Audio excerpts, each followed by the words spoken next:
Bok, ja sam Ellen, studiram PMF matematiku nastavnički smjer i danas ću testirati modele Google Gemini 3.1 Flash i OpenAI GPT 5.4 Mini.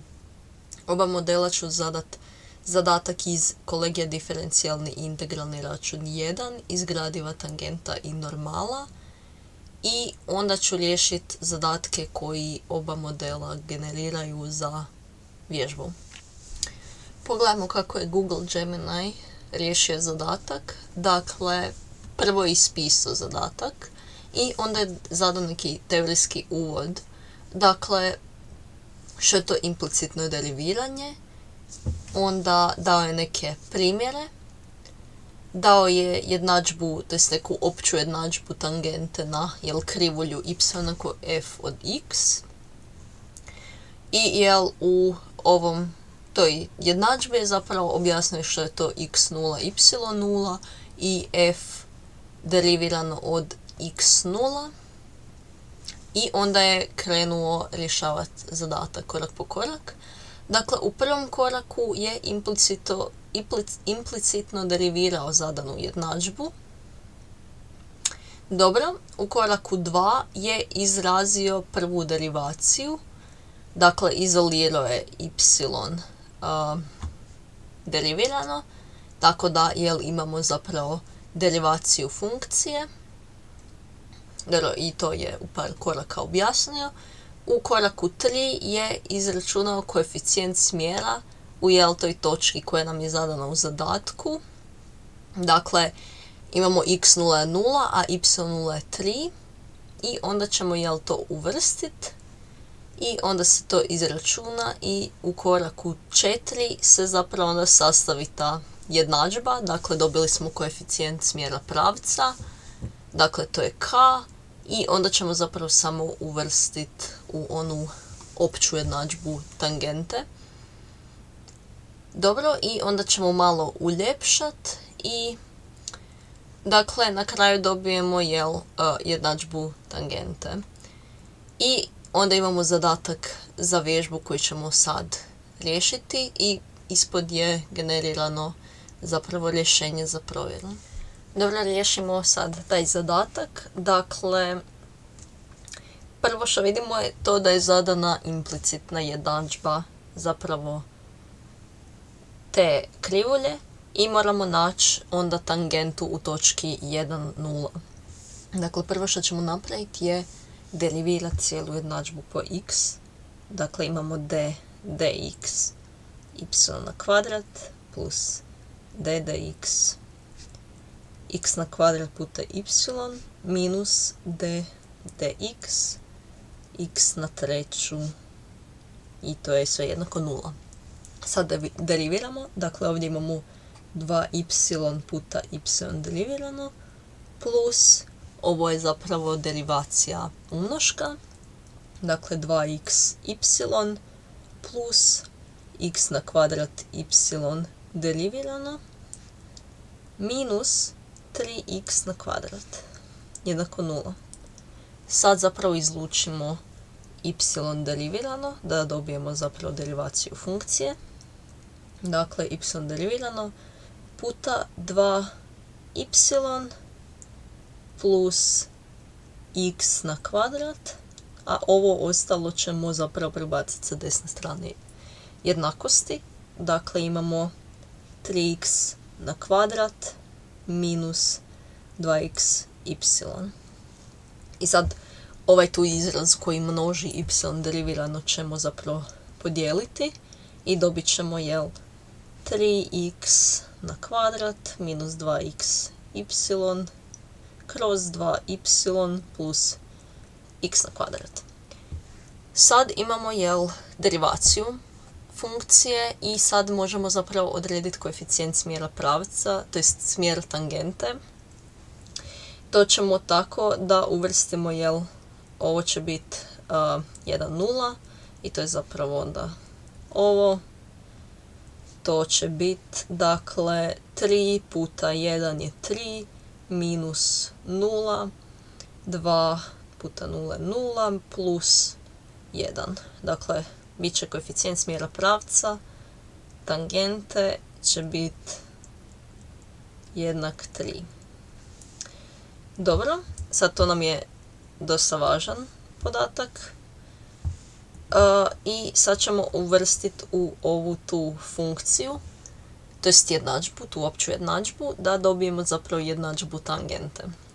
Dakle, imamo y minus f od x0 će biti, jel, 0, zato jer je to samo y koordinata ove točke.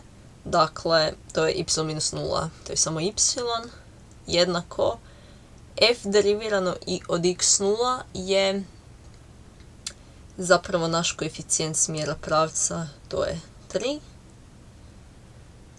I x minus x0, to će biti x minus 1. Dakle, zapravo jednadžba naše tangente y 3x minus 3. I to je zapravo onda naše rješenje. I sad provjerimo da li je tako dobio i Google Gemini. Dakle, konačno rješenje je y jednako 3x minus 3, što mi isto dobijemo. Pogledajmo sad kako je OpenAI GPT riješio. Dakle, ispisao je krivulju i onda je zapravo napisao je krivulju i točku u kojoj treba naći tangentu. Provjerio točku da li leži na krivulji, što je zapravo dosta važno, jer ako točka nije na krivulji, onda ne možemo zapravo naći jednadžbu tangente koja prolazi, to jest koja je tangenta na tu krivulju, a koja prolazi kroz tu točku. Tako da zapravo je zadatak nerješiv. Dakle, pronašao je da i točka D03 je na krivulji. Onda u drugom koraku implicitno derivirao po x i grupirao članove s y derivirano kako bi dobili zapravo derivaciju funkcije. U trećem koraku je našao koeficijent smjera tangente u toj točki i u četvrtom koraku je onda zapravo uvrstio te podatke kojih smo našli u zapravo jednadžbu tangente kako bi dobili traženu tangentu. Dobro, onda je zadao neki zadatak za vježbu koja je isto zadana implicitno i ispod je zapravo riješio za provjeru koju ćemo kasnije vidjeti da li smo onda dobili točno rješenje. Sad pogledamo zadatak koji je generirao OpenAI. Dakle, opet nam je zadana implicitna jednadžba krivulje na kojoj trebamo naći tangentu u točki 1, 2. Dakle, prvo deriviramo po x. Dakle, imamo dx x na kvadrat plus ddx xy plus ddx y na kvadrat i ddx 7.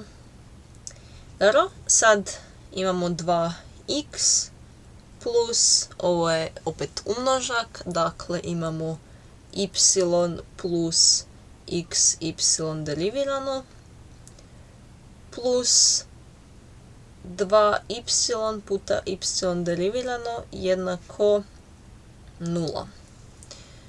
Dobro, sad idemo zapravo izlučiti y derivirano koji je u prošlom zadatku.